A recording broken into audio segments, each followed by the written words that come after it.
Welcome inside Cameron Indoor Stadium in Durham, North Carolina for this 3-6 matchup between the third-seeded Duke Blue Devils, who are up to a 5-0 lead to start this one over the sixth-seeded Baylor Bears. Delaney Thomas has both the field goals so far for Duke.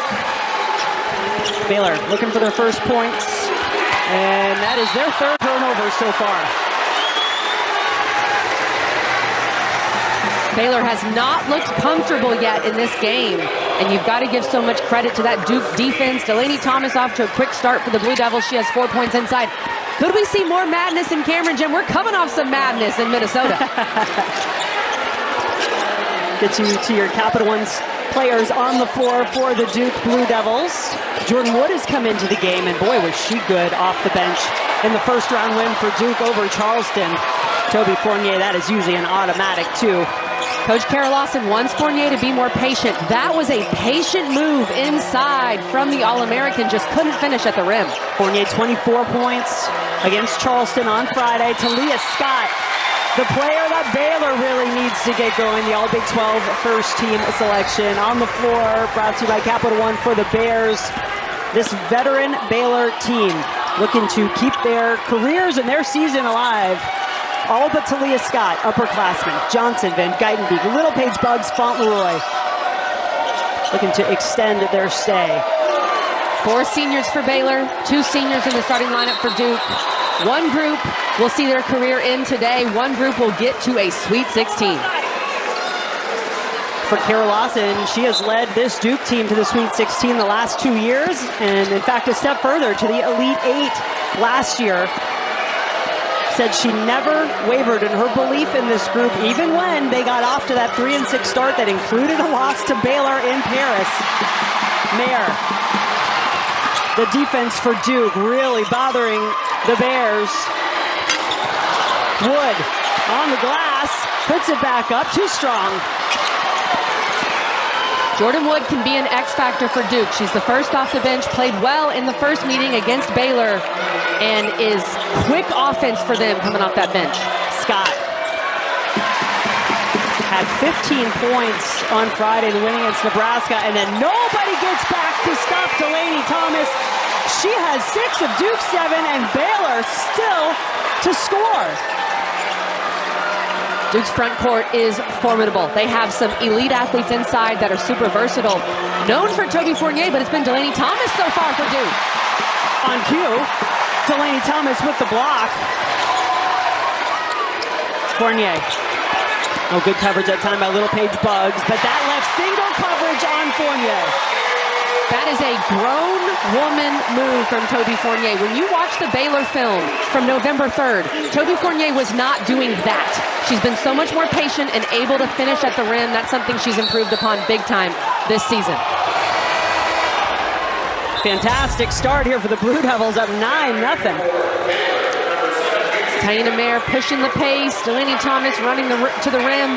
These post players for Duke run so well in transition than Toby Fournier. Like I said, grown woman inside with the bucket. Baylor 0 for 5 with 5 turnovers to start this game. How do they turn things around, Kelly? Well, Coach Collin trying to get an offensive spark with Yuting Dunn coming in for the Bears, number 7. She can shoot the ball. She hit 2 threes for them coming off the bench against Nebraska in the first round. Scott is a high-volume shooter, averages just under 20 points per game, trying to make something happen for her team that is still coming up empty. She just checked in for Duke. She didn't play in that game. She wasn't healthy yet. You mentioned Delaney Thomas not starting. They just looked like a completely different basketball team. And the defense for Duke, the confidence that they're playing with right now, especially to start this game. This is the Duke that has completely turned their season around from that 3-6 start. I mean, Baylor can't even get the ball in bounds. They have 6 turnovers. They've missed their first 5 shots from the field. Everything going the way of the Blue Devils so far here in the first. There is Robertson that you talked about. Mayer making the extra pass. Maybe one too many. 6 on the shot clock now. Fournier on the bench. Jackson there for 3. One of the top 3-point shooters all time in Duke history.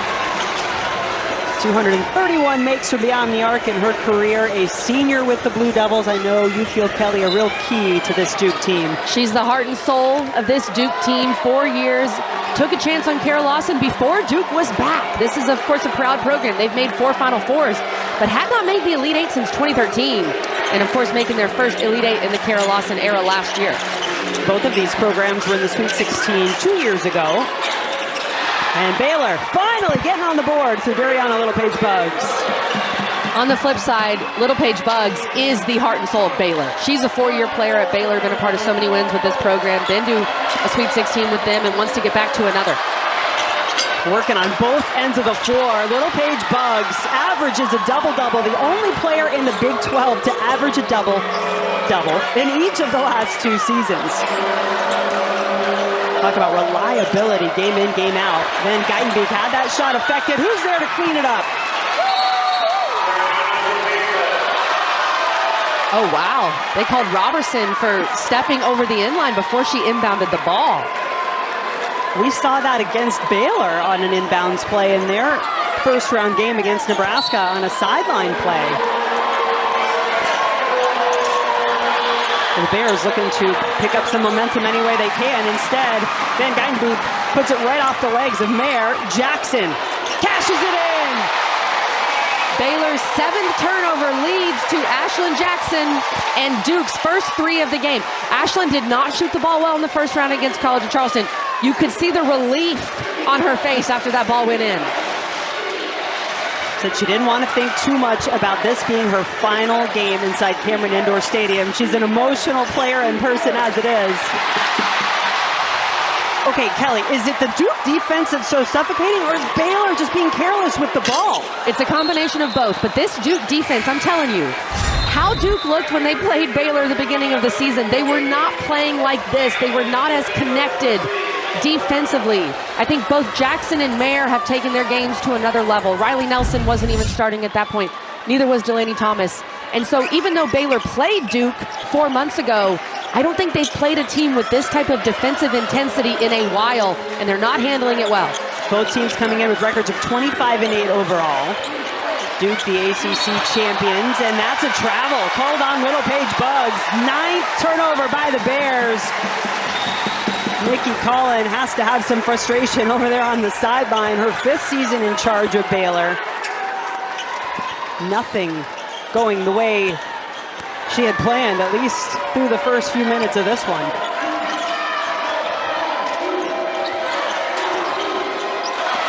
Mayer driving, not intimidated by the size of Kyla Abraham at 6'3".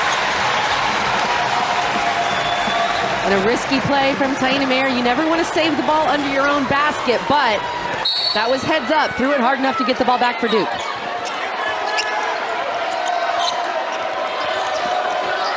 Jackson. Fournier. What a pass. She's back.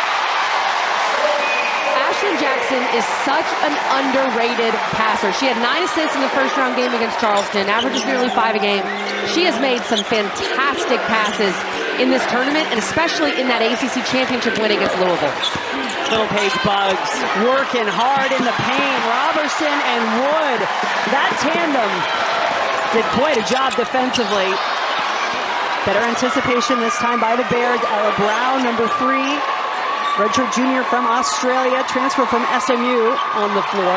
She's been getting more time since the injury to freshman Markayla Johnson, who tore her ACL in practice, out for the season. Baylor misses her from a depth perspective. Fournier. Robertson.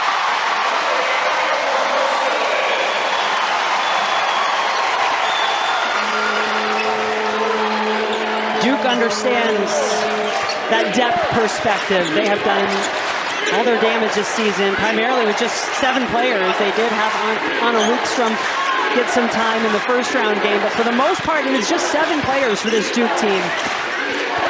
And if they can get Robertson and Wood going off the bench, watch out.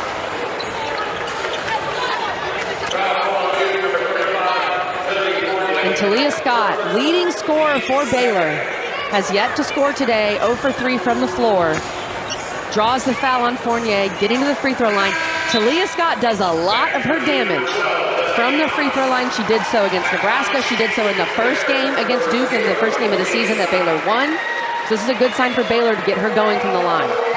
89% free throw shooter, 9 of 12 from the line against Nebraska. Oddly missed her first 2 in that game, and Colin, the great sports information director for Baylor, looked this up for me because we said that's got to be rare. Yeah. Only 3 times in Scott's career had she gone 0 for 2 at the line. Only 1 other time this season, and that was against Duke in Paris. But typically, that is what you see. Makes it the free throw line for Scott, and it is part of what gets her game going when she's struggling to get her shots to fall otherwise. Joe Vasili, Brian Hall, Talisa Green, our officiating crew for this round 2 matchup in Durham. And a foul on Brow. Duke puts a lot of pressure on you with multiple ball screen actions, and Baylor's trying to switch everything at this point. So Brow ends up on Delaney Thomas, and she has to commit a foul because that would have been an easy 2.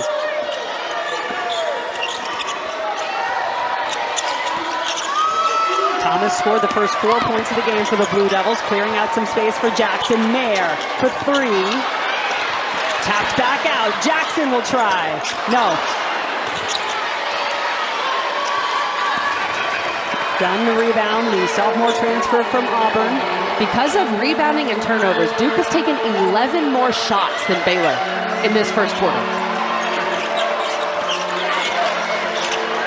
Scott will shake and bake to set herself up. Professional scorer. That's what Nikki Collin calls Scott. Let's see if that gets her going. Duke, To me, Carol Lawson was trying to send a message that we have to be a little better offensively and a little more cohesive in terms of turnovers than what they were against Charleston. So Duke had that game in hand. It's not like she was worried about the outcome, but she was trying to send a message to her team about the intensity needed to win in March. 20 turnovers in that game, certainly one of those numbers that stands out that Duke coaching staff are not at all pleased with. And Duke way better in this one, only 2 turnovers in the first quarter. Specifically, Taina Mayer, Duke's point guard. She had 8 turnovers against Charleston. None so far, 2 assists. She's been a lot better. Toby Fournier, Duke's All-ACC, All-American sophomore, back at the free throw line. 1 of 3 so far today.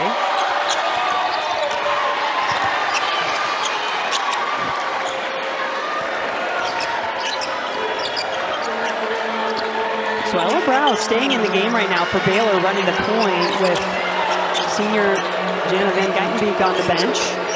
Ella Fauntleroy, another senior. Scott has 4 points, 1 field goal made so far. That falls fortuitously. Still, nothing coming easy.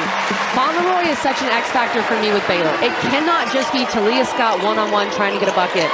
Fauntleroy is their next best offensive option. She's got to be aggressive and look to score.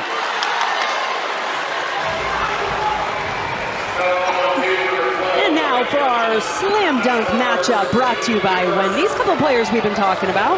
2 super exciting sophomores in Talia Scott, second leading scorer in the Big 12. Can fill it up, can score at all 3 levels, and very good at the free throw line. And then Toby Fournier, to me, one of the best post players in the country, 3rd-team All-American, was in the hunt for ACC Player of the Year. But she's surrounded by so much, including Taina Mayer, the ACC Tournament MVP, playing like that here early in this game. Asked Carol Lawson yesterday if she was going to have a conversation with Taina Mayer after a disappointing performance, especially as the turnovers were concerned that you just referenced in that first round game. She said no.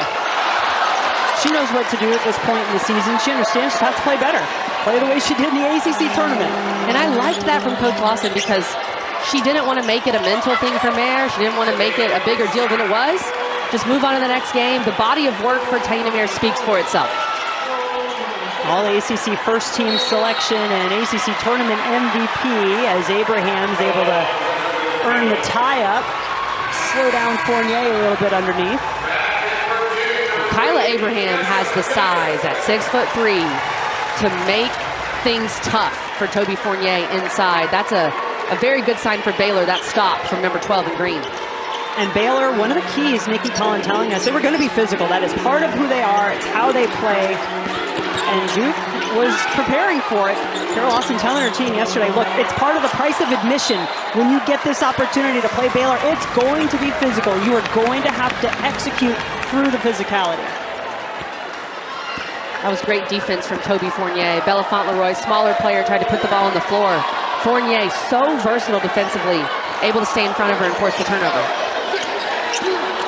4 blocks in the game for Duke, for 5 for Duke, excuse me.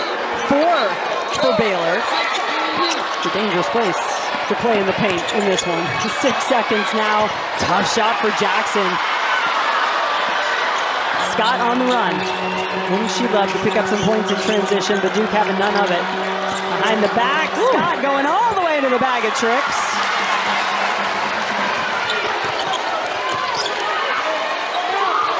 Even though that was an impressive move by Scott to get a look at the rim, it still feels like a lot of one-on-one from Baylor.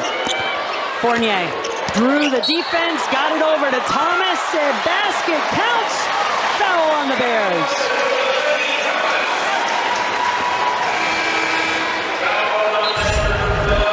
At first glance from up here in the crow's nest, Jen, I thought they were going to call offensive on Delaney Thomas. Let's take another look at it. Yeah, I think that should have been an offensive foul. I thought she lowered her shoulder. Talia Scott goes flying. To me, Duke got away with one there.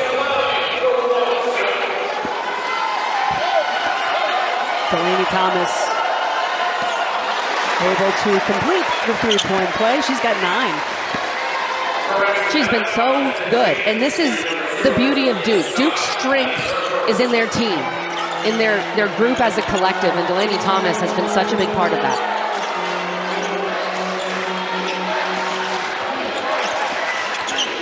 Scott.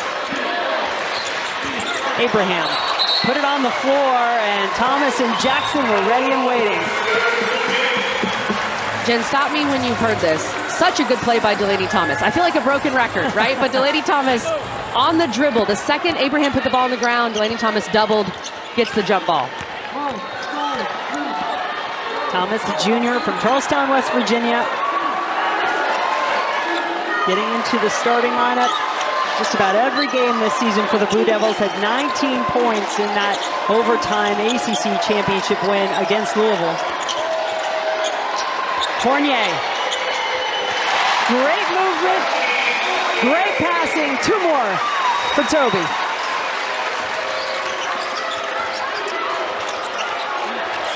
Scott. Bears have yet to hit a 3. They're 0 for 5. Thomas did well just to keep that in, but then turns it over to Baylor,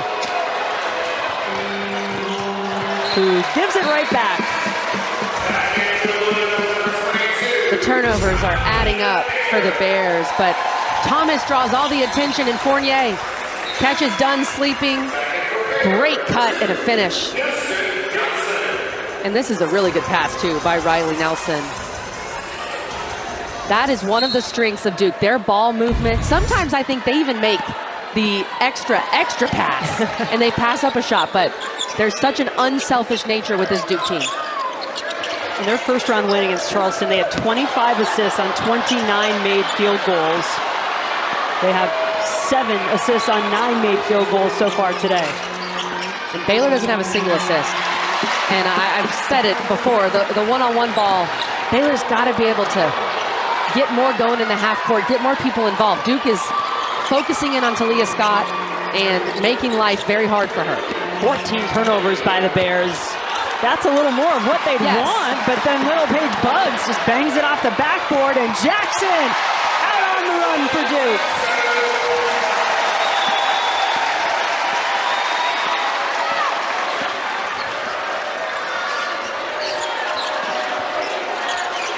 Little Paige Bugs going to Johnson on the inside. That veteran connection.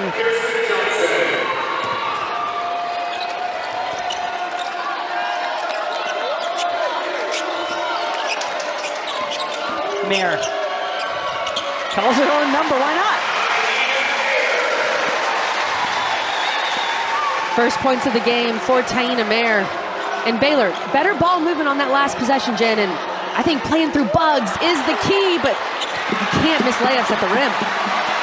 Riley Nelson now with it. Earned herself that layup. Couldn't finish it off. Fournier. How about the three?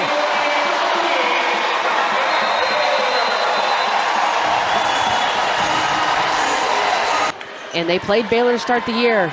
This Duke team that we're seeing right now versus the Duke team we saw on November 3rd, it feels like night and day. Yeah, it's really interesting. I mentioned that both teams have a 25-8 record, but how they got there so very different. Duke had that 17-game winning streak throughout most of their conference season. They wound up losing 2 of their last 3 regular season games, but came back with a vengeance to win their second straight ACC tournament title to go along with their ACC regular season title. Baylor, meanwhile, lost their last 2 games. That included a loss in the quarterfinals of the Big 12 tournament. And 3 of their last 5 were losses. So trying to get things back to a level that they felt was more effective and more efficient a little earlier in the season. Good drive by Flau'Jae, a player you said could be an X factor for the Bears in this one. And that's what I'm talking about with the senior Bella Flau'Jae. She's so talented offensively, can shoot it, can get to the rim. She's got to be aggressive. That was a great play. A lot of contact as Thomas goes to the floor.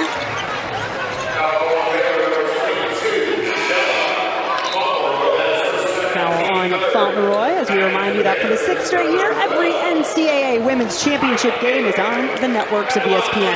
For more information, go to ncaa.com, your home for all the NCAA championships. What do you think, Kelly? Did we start to see some more upsets brewing as we get a little deeper into the tourney? Maybe? The Maybe home not? court makes the women's game so different. You look at Iowa. They had a close one, but they were on their home floor. We've seen Virginia. They've been a special story so far, winning their first 2 games, advancing to the round of 32 out of the first 4. See if they can upset Iowa. And Minnesota, I know it wasn't a seed upset, but a lot of people had Ole Miss advancing in that game. What a play and an environment for Minnesota. That's been the shot of the tournament so far, besides the Clemson shot, but you don't want me to get into that, Jen. I'm still recovering. I'm sure if you've been watching any of the March Madness, you saw that incredible moment by Mia Moore, which honestly was just a fraction of a second too late for the Tigers. At the end of regulation against USC yesterday, wound up going to overtime, USC advancing, so it will be USC versus USC. See which one wins. South Carolina, the 1 seed, of course, there in Columbia, taking on Southern Cal. Since you led me there, Cal, I figured I would just finish up the story. I'm going to let you handle that one, Jen. But Minnesota Ole Miss was in Regional 2 Sacramento, which is our regional, so that could affect things. The winner of that game will go on to play the winner of UCLA, and that game that's going to happen later today.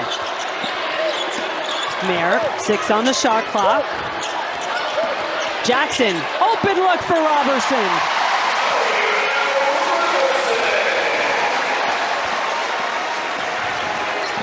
Toby Fournier is the All-American. She is, if you had to say, the star of this Duke team, but they are so balanced around her, Kelly. They really are, and Duke moves the ball so well. They are continuously looking for a great shot, not a good shot. Ashlyn Jackson had a mid-range opportunity. That would have been a good shot, but she passed it up for a great shot.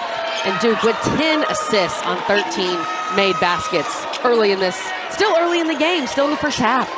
But continuing to expand on this, their largest lead. Somehow this still goes back to Fournier, who makes something out of nothing and draws the foul. It's a second on Johnson. Now Baylor has come back. They had a 19-point deficit earlier in the year that they did come back from.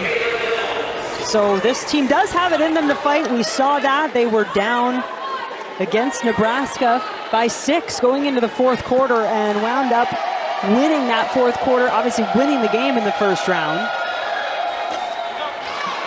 Well, a few more struggles at the free throw line for Toby today. As we pointed out, 56% on the season, but much improved. She told us she's just been taking her time, taking a deep breath to settle herself. Nothing really different. She trusts her stroke. You've seen it on the three-point shot even today. There are those numbers. So credit to her to stick with it, but a few more struggles there early today.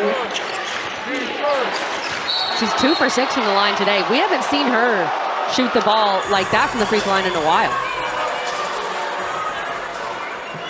And Jackson in some pain on the floor.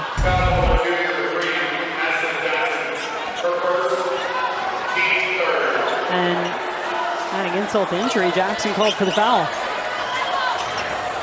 Just hit right in the chest. A little bit of an arm extension from Little Paige Bugs. Jackson trying to draw the offensive foul. Kayla Nelms into the game for Baylor. Number 8, sophomore. Out of Miami, Florida. Then Geitenbeek goes back to Little Paige Bugs.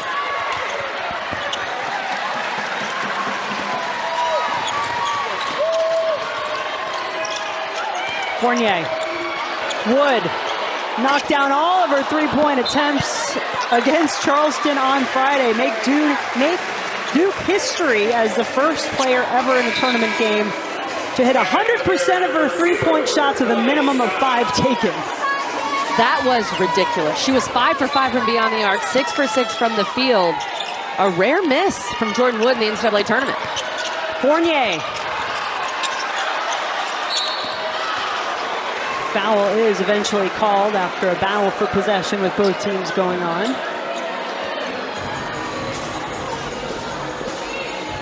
It'll be on Fournier, her second. No.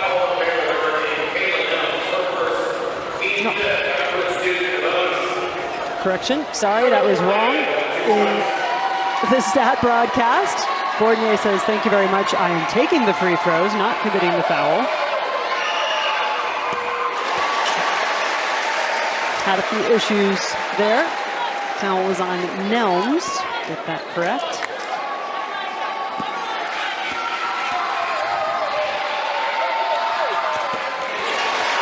Little hand clap from Fournier after making the free throws. She's up to 13.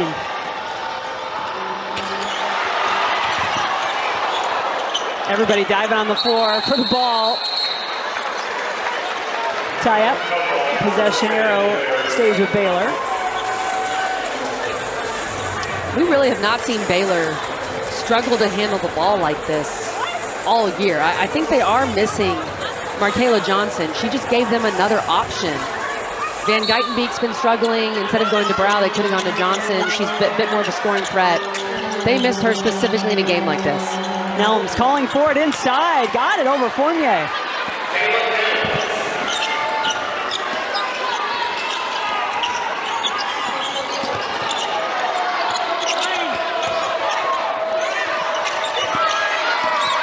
Jackson, one more pass. Robertson from the baseline is good. That is the definition of unselfish basketball from Duke. Passing up a good shot for a great shot, that should be in the dictionary next to Duke basketball right now. Ooh, that is our second wedgie. Wow. Here in Durham this week, we did have a first 4 games. I guess we had an extra opportunity to get it. Talk about also Toby Fournier jumping up to get that wedgie easy with such ease. No big deal. A wedgie, of course, when the ball gets stuck between the backboard and the rim, if you're wondering what on earth are they talking about. Imagine tuning in right at that moment. That would have been troublesome. Highlight time. No basket as Mayer was driving. Foul on the floor before.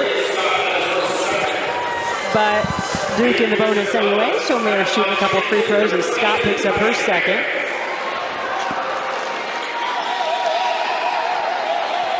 Well, Baylor just a point above their season low in points in the first half. They are going to have to dig deep to try to battle back and extend their season. In the second half, if there's one thing Baylor needs to talk about in the locker room, it's taking care of the basketball. These point guards have to find a way. 17 turnovers for Baylor in the first half. Shot at the buzzer won't go, and it has been a half of... Jana Van Geitenbeek, a graduate for Baylor, back out on the floor to start this second half. Fau'Jae, a senior. And just as quickly as we get started, we halt once again. An early foul called as the ball went into Kirsten Johnson. That is 3 seniors or grad students in a row touching the ball. You can imagine there was quite a speech at halftime, and are those players taking it to heart? It's going to take something big to get back at this one in the second half. And they called a quick foul on Toby Fournier, so that's her second. Van Geitenbeek, Little Paige Bugs, the culture builder that you highlighted for Baylor earlier in this game, Kelly, trying to get her team going. Has to get a shot up, is not going to be able to do it. How's that for a way to start the third quarter when you're talking about the Duke defense? Guys, Delaney Thomas plays the 5 for Duke. She was just denying one pass away up at the Coach K court logo, and she got the deflection, helped force that turnover. That is not normal. There are very few 5s in the country that can do that. To get that far out in particular, yes, right? And play that type of defense that far away from the rim at her side. Jackson pulls up from the free throw line. Fournier's got to be careful. She's got those 2 fouls. Little Paige Bugs is going to draw attention. 4 points, 5 rebounds in the first half. Talia Scott loves to use that crossover. Got it to go out off of Delaney Thomas. There's 6 points in the first half for Talia Scott. The leading scorer for the Bears, averages nearly 20 points per game. She was 2 of 10 from the floor, 0 of 3 from 3 with 5 turnovers. And Duke did not put her at the free throw line at all, basically. She took 2 free throws compared to Taryn Barbeau for Charleston that got to the free throw line so much against Duke in the first round. So that's been a better job by Duke to defend without fouling. Adding to the Bears' woes, their inability to hit a 3. They have yet to knock one down. They're 0 for 7, but now their best free throw shooter, who converts at a clip of nearly 90%, Talia Scott, is going to take 3 of them. Just as I said, Duke had done a good job of not putting Talia Scott at the free throw line. Fournier fouls her on a 3. That's Toby Fournier's 3rd foul. And you foul a player like Scott, you put her on the line for 3 free throws. That is the last thing you want to do. Part of the message from the coaches of Duke yesterday at practice when they were talking about defending Scott, and they spent really the first 30 minutes of that practice on their defense. They said, we cannot let her get going from the free throw line.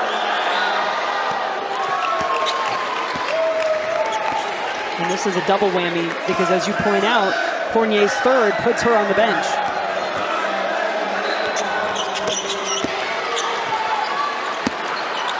Now still, it's going to take a gargantuan effort from Baylor. They came back from 19 down earlier this season against Oklahoma State. That was the largest comeback in program history. They were down 22 at the half here. Did they have a little bit of March Madness in their back pocket to help make this a game?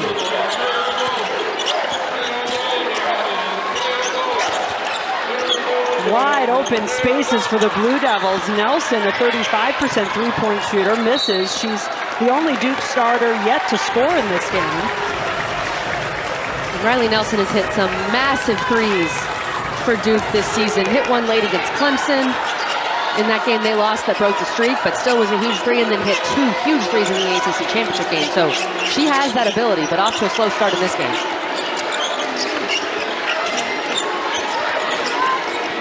Scott. Her 3 free throws, the only points of this quarter so far.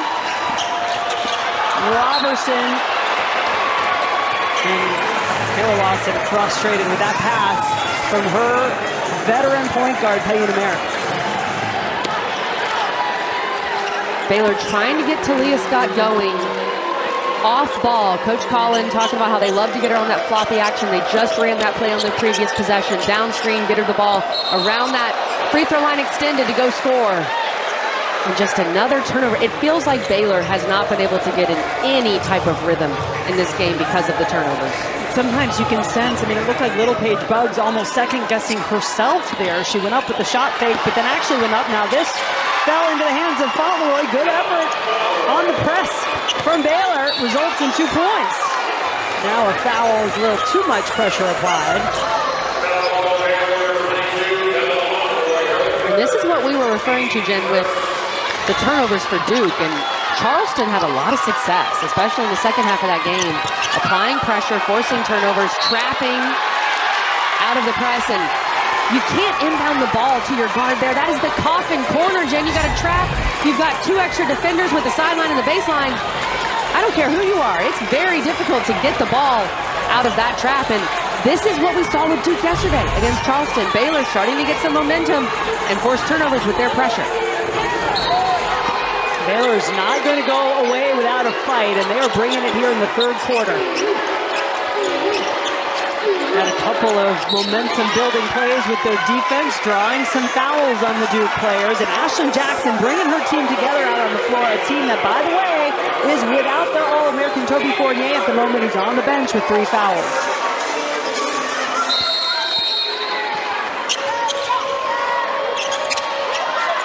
Little Paige Bugs. Scott got open for 3. Offensive rebound, that's a big one. It felt like this game would have changed if that 3 had gone down for Talia Scott. That could have been a big one for the Bears. Scott telling us a couple days ago she can't let her confidence in her own shot go down, even when she's been struggling, and she has, not just in this game, but in the last few games. She said, it's selfish of me if I do that. I know my team needs me. But I could really use her to make a few more at this point, too. Jackson, nobody stepped up to her. Usually, that's when you see the senior put down. Van Guytenbeek, pass it off to Abraham. Van Guytenbeek had it blocked. Looked hesitant to take the 3 anyway, and that played right, literally, into the Blue Devils' hands. That's Duke's length. Every player in their 7-person rotation is over 6 foot except for Taina Mayer. And she can shoot the 3 and do a lot of other things really well.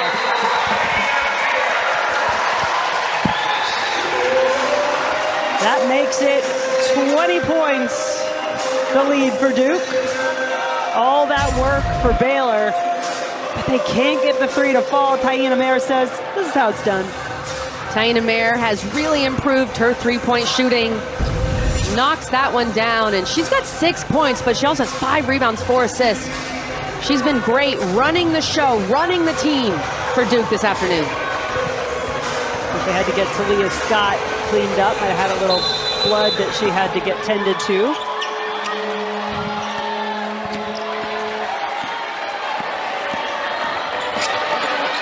Van Guytenbeek lost the ball.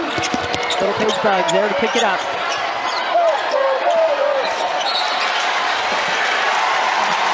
Flau'Jae lost it. That Duke pressure is real. The length, the pressure, the way they hedge on those ball screens. I think Baylor's trying to figure out, some of those assistant coaches trying to look at the play to see if they're going to appeal, but from us up here in the crow's nest, it looked like it was off Flau'Jae. Quick foul as Duke has remained really composed here when Baylor started to throw a few punches, not literally, but in this third quarter, bringing some defensive pressure, creating some turnovers of their own, hitting some shots. Duke did not get flustered. They just brought it right back to him.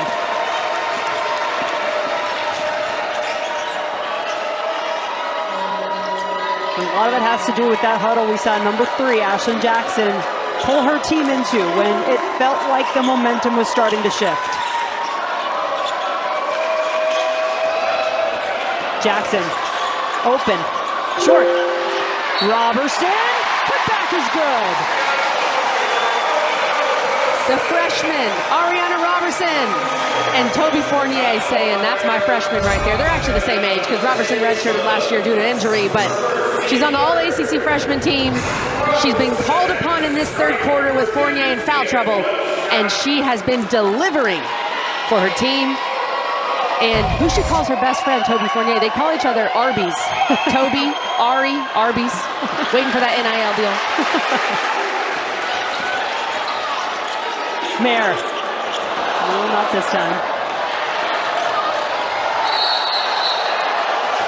Blocking foul is the call as Little Paige Bugs goes down to the floor. Nelson flung herself into the photographer sitting at the baseline to keep it in.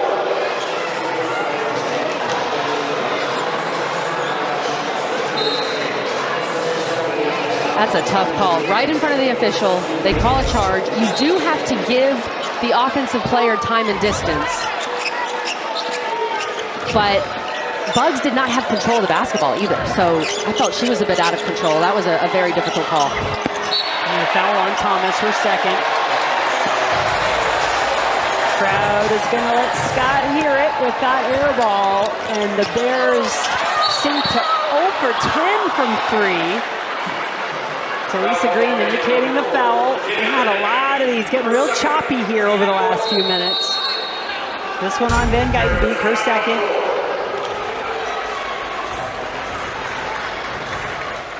Some contact from Van Geitenbeek as Baylor tries to turn up the for a flagrant one is not a direct play on the ball. I thought that was a play on the ball, but a break for Duke. They get the free throws, and these flagrant ones, the upgrades, they giveth and they taketh, Jen, because in the first round game between Nebraska and Baylor, Baylor did a great job of initiating an appeal, and it was upgraded to an unobserved flagrant one. Baylor got 2 free throws. That was a turning point in the game for the Baylor Bears. So these types of calls can have a big impact. Of course, Duke with this lead, maybe not the impact that call had for Baylor in the first round.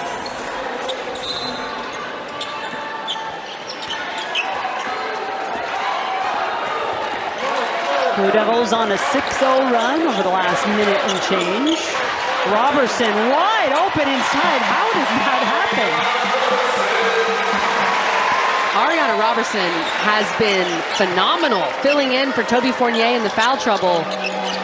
There has not been much drop-off from Fournier to Robertson. And you know who loves that more than anyone? It's Fournier. We saw her cheering Robertson on earlier when she had that chance for the three-point play. The Little Page Bugs. The motor never stops trying to get this Baylor team into some sort of a positive groove.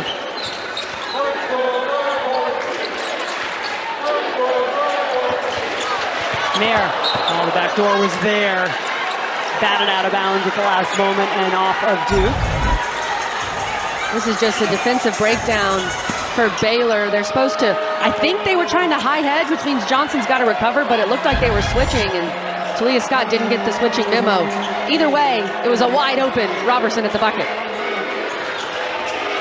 Kirsten Johnson, KJ Collar over to Dunn.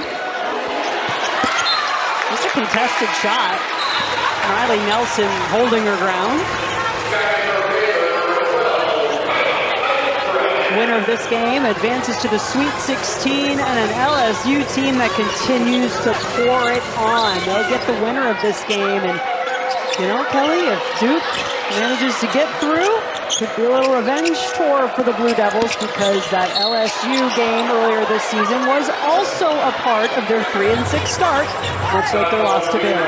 When I saw this draw in Regional 2 Sacramento, specifically for Duke, I started calling it the region of rematch for the Duke Blue Devils, because if everyone were to advance, they were going to have Baylor in the second round, who they played back at the first game of the season, and they played LSU in the ACC-SEC Challenge right here in this building, and LSU won that game handily.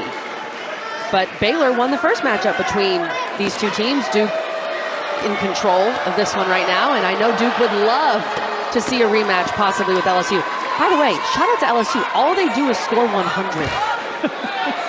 Keep in mind, to the casual fan, NBA teams regularly score over 100. They play 48 minutes. We play 40 minutes in women's college basketball, so that puts into perspective what LSU can do. They saw a quote from Flau'Jae Johnson the other day that said, yeah, you gotta love it. You want a ball, come to LSU, because Coach Mogi just lets us go. Obviously, Kim Mulkey, name very familiar to Baylor fans for the history of success she had there with the Bears. 3 national championships for this Baylor program, last coming in 2019. Then the Sweet 16 24 times, or 16 times, excuse me, last in 2024.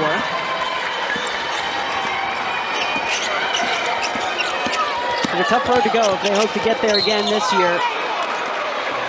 They have just not seemed in sync. Honestly, even in their first round game against Nebraska, they just had enough size and grit and maybe veteran experience to get them through the end of that game.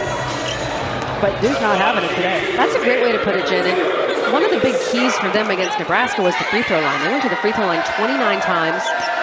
Nebraska fouled them. Baylor was able to put pressure on Nebraska downhill and draw fouls at the rim. Duke has done a much better job of guarding their yard, meaning staying in front of Baylor in one-on-one situations. And that's just Baylor's 8th, this will be their 9th free throw attempt of the game. So they haven't been able to score at the line, and they've struggled to score elsewhere.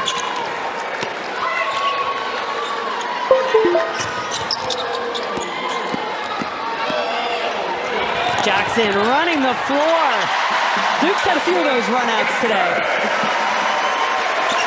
Duke's been very good in transition, and one of the reasons why Duke's so good in transition is because of how they pass the ball. We've talked about that all game long. They shared the ball so well, especially in the open floor.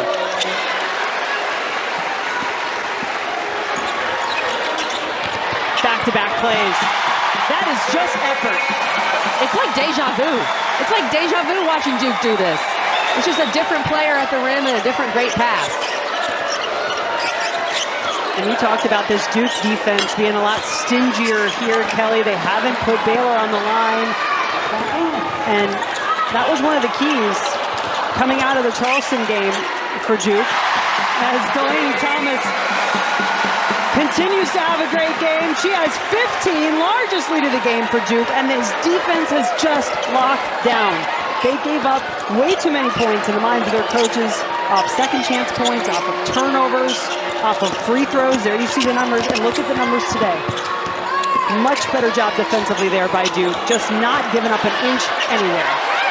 And we showed Kara Lawson showing that emotion at the end of the Charleston game when Duke was up 20 plus. But she was trying to communicate this, that urgency that Duke needed to have as they advanced in the tournament. I think it paid off, that message she was trying to send to her team about playing at their best. They certainly are playing at their best in this second round game. It does feel like both ends of the floor. They've had a couple more turnovers maybe than they would like, but nowhere near the amount that Baylor has had. Duke has 12, Baylor has 20. And for the most part, their turnovers, Duke haven't been costly. Clicking on the offensive end, you have that great breakdown showing the extra pass that we've seen all game long for the Blue Devils. Good balanced effort of scoring led by Delaney Thomas's 15. Talia Scott, her first year with Baylor, her first NCAA tournament. It's been a long time coming for this young woman who started her career at Arkansas, spent a year there, went to Auburn last year, only played 3 games before injury and had to sit out the season, transferred to Baylor. Now, in the NCAA tournament for the first time. Got the win on Friday. Having a tough go of it here against the Blue Devils. Just picked up a 3rd foul.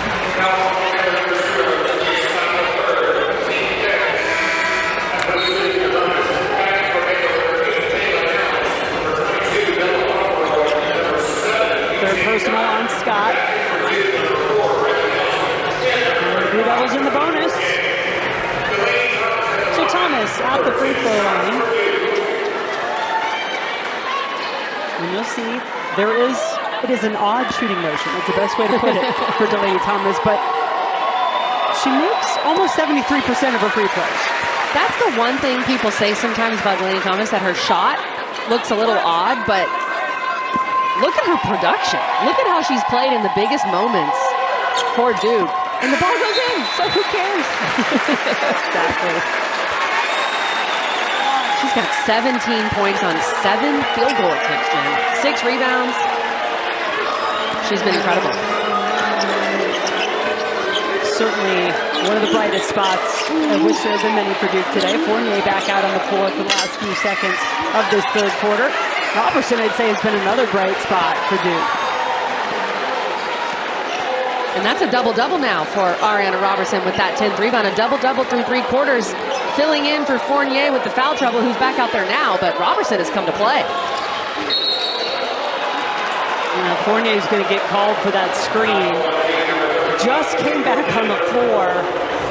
This is going to be frustrating for her and for Duke. This is number 4 on Fournier. Is that an illegal screen? No, that wasn't a moving screen. We've actually had a lot of moving screens in this pod here in Cameron Indoor over the last 5 days. And of all the moving screens we've had, to me, that was not a moving screen. Didn't make her body bigger, right? That's one of the things she set her feet. Scott tried to draw that foul, and she did. Scott looking for some action on this end. Winds up going out of bounds off of Duke, so Baylor will have it with 2.5 seconds on the clock.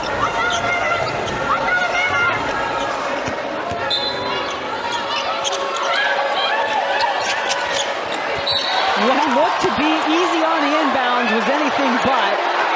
Robertson thought she had a clean block. Kara Lawson maybe thought so too. You be the judge. Kara Lawson was upset with that. I think that's a block.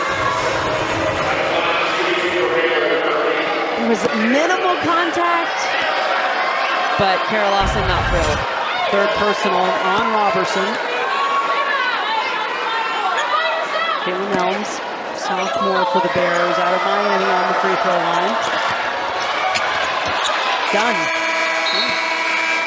Had a shot at it, but the Duke Blue Devils are rolled. The all-time record, which was held by Long Beach State in the 86-87 season.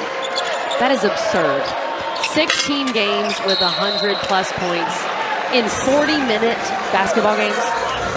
Absolutely crazy. And then in this Regional 2 Sacramento staying there, Minnesota with a crazy last-second buzzer beater to beat Ole Miss to advance to their first Sweet 16 since 2005. That's so cool.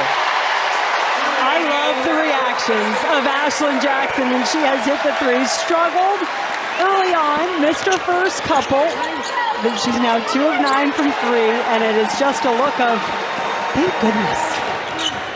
Even though we've seen her do it many times in her career, but wanting to finish out her last time on this court at Cameron Indoor strong. And Duke knows for them to advance as far as they want to go, with a possible date with LSU looming, they need Ashlyn Jackson shooting the ball well. She's 2 for 9 from 3 tonight. It hasn't made that much of a difference because of Duke's defense and everyone else around her, but if they want to keep going and get as far as they did last year or further, making the Elite Eight last year, she's got to be better than 2 for 9. And she knows that. And you think back to last March, Ashlyn Jackson was fantastic for Duke in the ACC tournament last year and in the NCAA tournament. Ashlyn told us they were all really emotional after that ACC championship victory in overtime against Louisville. And we said, what was behind that emotion for you? And she said, you know what? I thought back to when we were 3 and 6. And to think that we have gotten where we are now and the journey that we've come on. She said, look, we never had a disconnect off the court.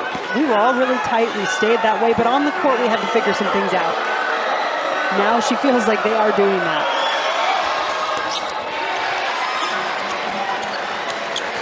And I talked about Ashlyn Jackson being that culture builder earlier in this game. She would be humble and say it wasn't all her, but I know she was a big part of keeping this team together. And that's why having players that are so committed to your program and to your institution matters, that you can weather those storms. And now Duke's looking like they're going to advance to yet another Sweet 16 after starting 3 and 6. Unbelievable. Kara Lawson said that this is the most impactful senior class that she's had since her time here. This is her 6th season at Duke. So think about Ashlyn Jackson, Taina Mayer, those 2 backcourt starters who are seniors and leading this team. And she said, you know, I've never gotten a gift on senior day before, but these seniors gave me a gift. And not that that was why they were the most impactful, but I think it tells you just a lot about their mindset, their care truly for one another and for this program. 2 on the shot clock here for Mayer. Oh, come on now. The crazies wanted that one, Jen. Flau'Jae's had a couple of tumbles to the floor. And you feel for these Baylor seniors. I mean, this is truly rather shocking, the performance we're seeing from Baylor. Full credit to Duke and what they are doing. But the fact that Baylor only had single-digit points in each of the first 2 quarters, and they only have 1 point here so far in the 4th. I mean, this just does not look like the Baylor Bears team that they felt they certainly could have been here in March. Absolutely, and it's a bit reminiscent of 2 of their losses this year when they lost to West Virginia and Texas. And in each of those games, they had 30 turnovers. And you're kind of seeing that. They're going up against another elite defensive team, which is what Texas and West Virginia are. and you've seen the turnovers be a real issue for them. Robertson. Another three, this one from Mayer.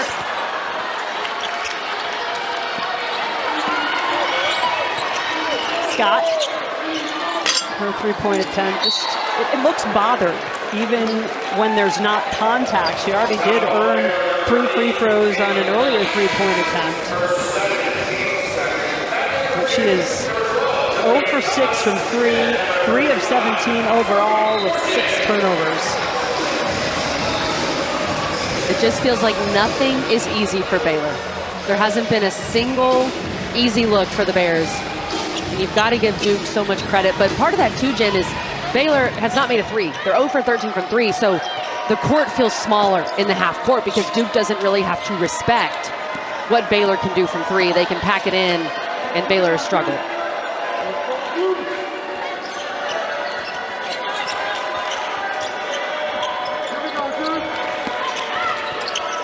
Jackson has 5 points in this fourth quarter. All of the Blue Devil points, in fact, in the fourth. Nelms has had some good movement, getting looks inside since she's been on the floor. Nelson, she'll try a three.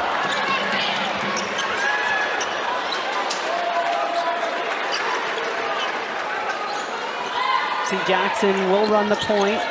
They are on the bench. Fournier, so tough to stop when she is in there. Fau'Jae picks up her 4th personal and will send Fournier back to the free throw line. Fournier's been limited with some fouls in this game. The foul trouble has added up for Fournier, but in the 18 minutes she's been in this game, she's still been incredibly effective. 13 points, gotten to the free throw line, and coming off that tough game against Louisville, Coach Lawson wanted to see her be more patient offensively. I think she's done a good job of that in these first 2 games of the tournament. See those deep breaths at the free throw line. Reminder that coverage of the NCAA Division I Men's Basketball Championship continues on CBS, TNT, TBS, and True TV. For tournament game times and networks, go to ncaa.com.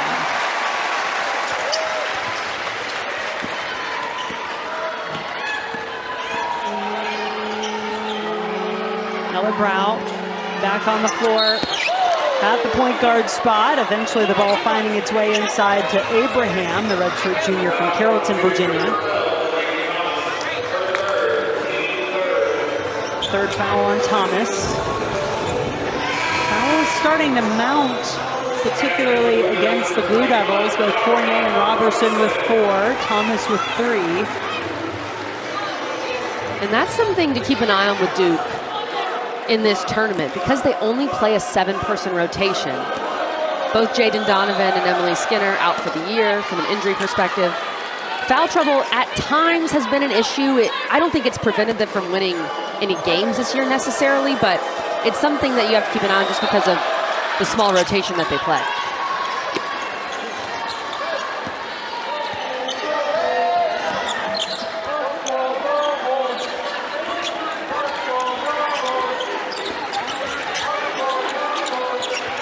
What, Kelly, do you feel like Duke needs to get out of these final 6 minutes and change? That right there, Riley Nelson, getting her on the board, getting her in more of a rhythm and seeing that ball go through the net is big. And I know they were trying to get Fournier in more of a rhythm with the fouls, but I would not put her back in this game. There's no need to put Toby Fournier back in the game. Just keep her on the bench, let her rest up with this type of lead. And look at her, she's itching. She wants to get back in, Jen, but there's just no need for that to happen. And the one thing with Duke, too, you talk about things that need to improve as they move on, as we think most likely going to move on. 4 for 22 from 3. Last March, when they were playing their best, they were hitting 3s. So if you could see 1 or 2 of these Duke guards see a couple more 3s go down, that would be a good sign for them. They know the road is only going to get tougher, especially as they will have to hit the road, of course. Had the home court advantage, which they earned by virtue of the 3 seed in the NCAA tournament. In Regional 2, Sacramento, UCLA, the 1 seed in this regional, They're looking really strong, as they have all season long. And LSU just scoring hundreds of points as the 2 seed. In there that just won on a buzzer beater over Ole Miss to advance to Sweet 16. This regional, too, in Sacramento, is going to be really fun to watch. Nelson was the last Blue Devils starter to score. She did that in the 4th quarter, getting her first field goal of the game. Drawing the foul here. It's the 3rd on Johnson.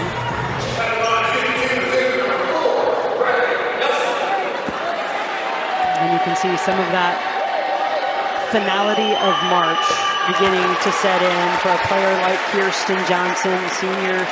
It's been her first 3 years at Oklahoma, but part of this veteran-laden Baylor team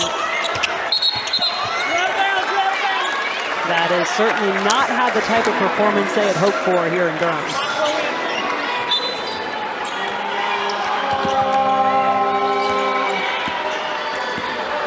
Such an impressive winning percentage by the Bears. 23 straight first-round games they've won in the NCAA tournament. In fact, their only ever first-round loss in the NCAA tournament this year at Cameron Indoor, back in 2001, and then they just went on a roll. Didn't lose in the first round again. That continued this year, but a much tougher test in round 2 with the host, the 3rd-seeded Duke Blue Devils, have been all over this one. Still up by almost 30 here before. Duke may be licking their chops for a rematch, Kelly, because the only game they lost all year on their home floor here in Cameron was to LSU on December 4th. They gave up 93 points in that game to the Tigers, the most Duke has conceded in any game all season. That game feels so long ago, kind of like the first Duke-Baylor game. That was back on November 3rd. Jaden Donovan started that game for Duke. She's out with injury, so Riley Nelson wasn't even starting. Jordan Wood barely played. Mayer had 7 turnovers in that game. So I just think this Duke team is so different. Now, LSU is still fantastic, and it's going to be a matter of if Duke can slow LSU down with this defense. And if Duke can take better care of the ball. They had 19 turnovers in that first meeting against LSU, but I'm excited. Neutral floor, all the way out in Sacramento. Should be a really interesting game. Flau'Jae is back out there on the floor for Duke. Good take by Nelson. Riley Nelson, redshirted last season, and has scored all 5 of her points here in the 4th.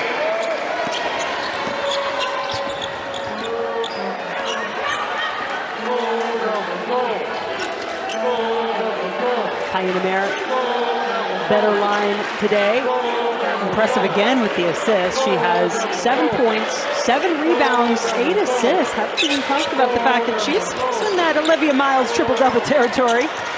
This was a much better showing for Taina Mayer. And honestly, I want to give a lot of credit to Charleston's pressure. And I believe that was a shot clock violation. And the Barbeau twins for Charleston. The way they pressured Mayer and got to her a good bit in that first-round game.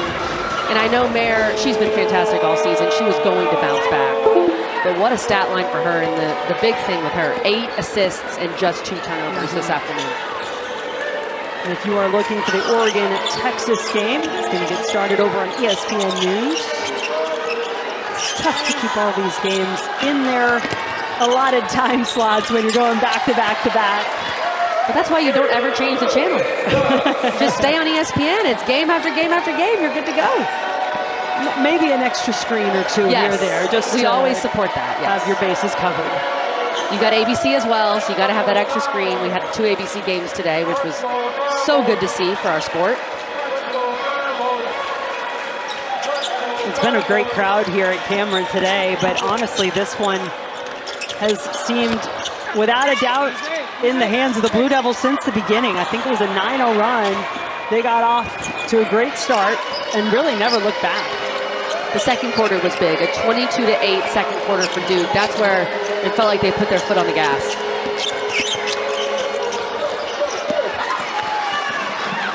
Baylor still trying to fight, get some points in the paint. That's what they do. They want to rebound, they want to run. high defensive pressure, and it's just been a day of frustration, really, on all fronts for the Bears.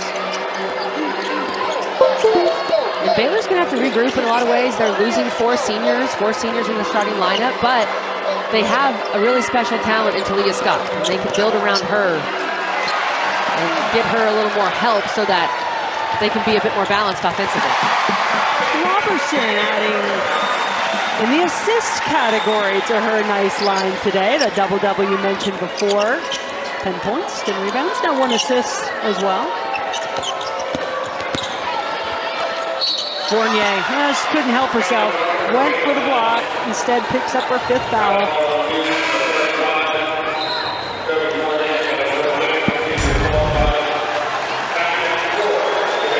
And it didn't necessarily matter too much in today's game, but Toby Fournier knows, and you saw a few times Carol Lawson talking about as the Cameron crowd gives Toby Fournier a big round of applause for an incredible sophomore season, and they're giving Taina Mayer here, Jen, a big round of applause, the senior. Soak in those moments, and maybe now you allow a little bit of that emotion to show itself if you're Taina Mayer.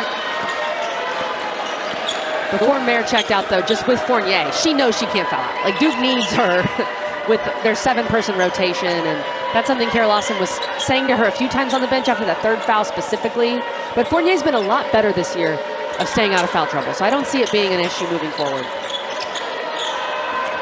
How concerned are you, Kelly, with the fact that it truly is just a 7-player rotation for the most part? Weekstrom is out there now. Anna Weekstrom, the freshman, occasionally gets a few minutes, but for the most part it is that starting 5, Jordan Wood, Ariana Robertson. Is that concerning for you? Well, I've been brainwashed by Coach Muffet McGraw because she loves a 7-person rotation. She won a national championship with, I believe, a 6-person rotation, 8 max. So I think 7 is perfect. Now, you've got to avoid injury. You've got to make sure you play smart from a foul trouble perspective. But 7 is nice because everyone can get into a rhythm throughout the game, and you can play a bit freer. You know, hey, I make one mistake, I'm not getting pulled. And Duke's played really well with this 7-person rotation during the latter part of their season, and now I think Ashlyn Jackson's going to get her curtain call.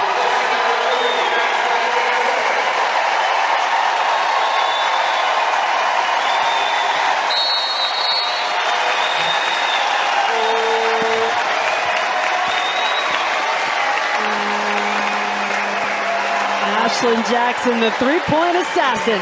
Love that sign. Love the legacy she has left for these fans and this program here at Duke. Proud of her for holding it together this long, Kelly. She told us she is very emotional.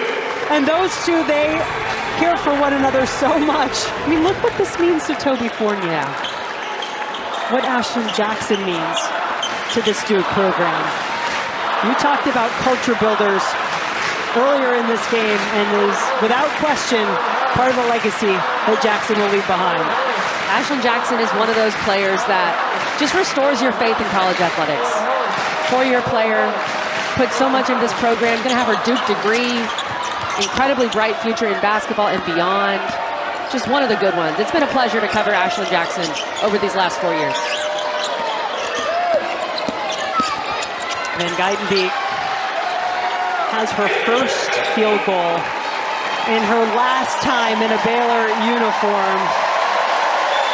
The crowd letting this Duke team know how much they love them, how much they believe this team can make a real march in March throughout the tournament.